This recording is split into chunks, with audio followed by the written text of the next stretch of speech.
سبحان اللہ وبحمدہ سبحان اللہ العظیم سبحان اللہ وبحمدہ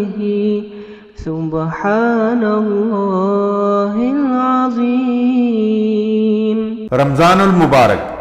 رمضان المبارک کی نورانی اور پاکیزہ ساعتیں عالم افق پر سایہ فگن ہیں۔ رحمتوں اور برکتوں کا نزول بے حد و حساب جاری ہے۔ رمضان المبارک کی سب سے اہم فضیلت اور برکت یہ ہے کہ اس مہینے میں اللہ تعالیٰ نے قرآن مجید نازل فرمایا، جو کل انسانیت کے لیے نہ صرف خیر و برکت کا موجب ہے بلکہ ایک مکمل ضابطہ حیات اور سرچشمہ رشد و ہدایت بھی ہے۔ آسمانوں کے دروازے کھول دیے گئے ہیں، جہنم کے دروازے بند کر دیے گئے ہیں اور شیطان زنجیروں میں جکڑ دیے گئے ہیں۔ اللہ تعالیٰ پکار رہا ہے، دوڑو اس کی رحمت اور مغفرت کی طرف، توبہ کر لو۔ بسم اللہ الرحمن الرحیم، نحمدہ و نصلی علی رسولہ الکریم۔ محترم سامعین کرام، اس نشست میں ہم عذر کی وجہ سے جس آدمی کا روزہ چھوٹ جاتا ہے اس کے مسائل کا ذکر کریں گے۔ قرآن مجید میں اللہ تبارک و تعالیٰ نے مسافر اور مریض کو روزہ چھوڑنے اور بعد میں گنتی پوری کرنے کی اجازت و رخصت دی ہے۔ اگر آدمی سفر کی حالت میں ہو اور وہ سفر شرعی سفر ہو تو اس سفر میں خواہ وہ سفر ہوائی جہاز پہ ہو،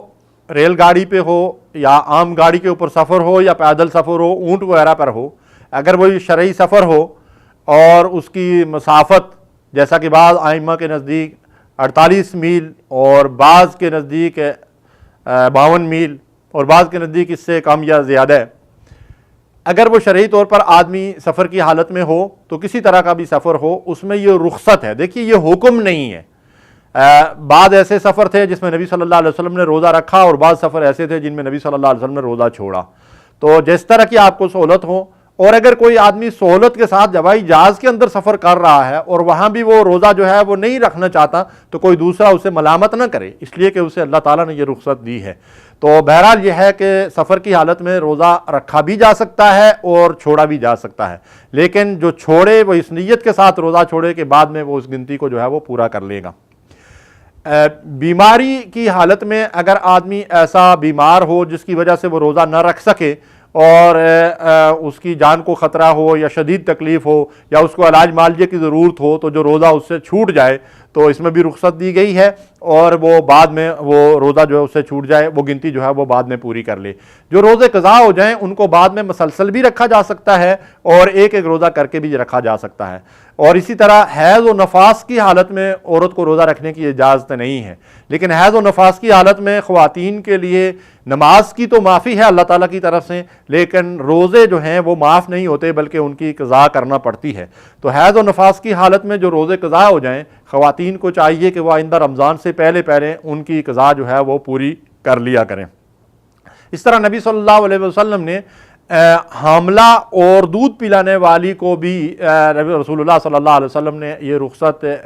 دی ہے، جس کا ذکر قرآن میں نہیں لیکن صحیح حدیث سے ہمیں اس بات کی وضاحت ملتی ہے کہ اگر کوئی عورت بچے کو دودھ پلا رہی ہے یا حمل کی حالت میں ہے اور اس کے لیے روزے کی مشقت جو ہے وہ برداشت کرنا بچے کے لیے نقصان دہ ہے، دودھ کم ہو جاتا ہے، یا یہ ہے کہ حمل کی تکلیف جو ہے وہ بڑھ جاتی ہے اور وہ بھوک پیاس برداشت نہیں کر سکتی، تو اسے بھی یہ رخصت دی گئی ہے کہ وہ روزے چھوڑ دے اور بعد میں جب وہ صحیح اور تندرست ہو جائے تو وہ یہ روزے جو ہے وہ اس کی قضا جو ہے وہ پوری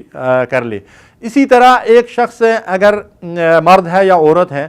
اسے کوئی ایسی بیماری لاحق ہے، جیسے آج کل بعض شوگر کے مریض جو ہے وہ اس کیفیت میں مبتلا ہیں یا بعض دوسری بیماریاں ہیں، یا جس کو شیخ فانی کہتے ہیں، بہت بڑھاپے کی عمر ارذل العمر میں انسان پہنچ جاتا ہے کہ جب اس کے لیے جو ہے وہ بھوک پیاس برداشت کرنا ممکن نہیں ہوتا، یا ایسی بیماری ہے جس کی وجہ سے وہ بھوکا پیاسا نہیں رہ سکتا، تو ایسے شخص کے لیے جو ہے وہ فدیہ دینے کی اجازت جو ہے وہ موجود ہے۔ تو فدیہ روزے کا یہ ہے